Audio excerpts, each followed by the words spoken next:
હું ward number 3 મારા સસરા પહેલા લડ્યા હતા. પૂર્વ કોર્પોરેટર છે દિલીપભાઈ આસવાણી, એમને ખૂબ સેવા કરી છે.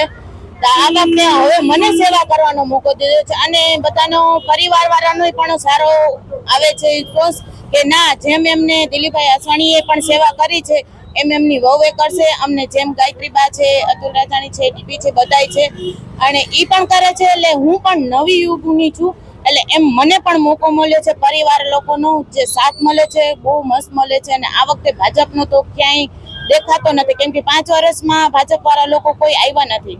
એટલે આ વખતે કોંગ્રેસની પેનલ આ વખતે 4 ઉમેદવાર વોર્ડ નંબર 3 જીતવાની જ છે. છેલ્લા 10 દિવસથી વોર્ડ નંબર 3ની અમે પદયાત્રા કરી છે. બેડીનાકા, રેલનગર, પોપટપરા, રઘુનંદન તમામ વિસ્તારની અંદર માધાપર સહિતના લોકો કંટાળી ગયા છે ભાજપના શાસકોથી. જે ભાજપના જે ઉમેદવાર હતો 5 વર્ષમાં કોઈના ફોન ઉપાડ્યા નથી.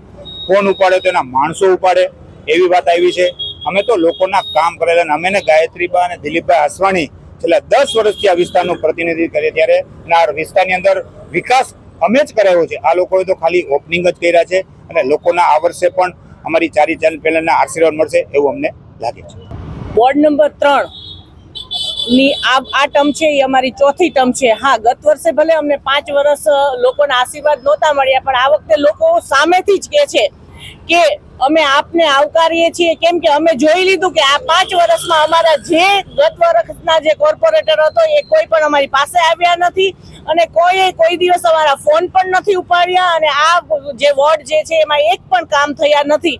ત્યારે લોકો અમને સામેથી જ તે ફોન કરીને કહે છે કે આપ અહીંયા આવો, અમારી સોસાયટીમાં અમે મિટિંગો કરી દઈએ છીએ અને જ્યાં પણ અમે ડોર ટુ ડોર જઈએ છીએ, કેમ કે અમારા કામ બોલે છે. અમે એક પણ એવી શેરી ગલી નથી કે હું અને અતુલભાઈ કે દિલીપભાઈ કોઈ ગયા ન હોય.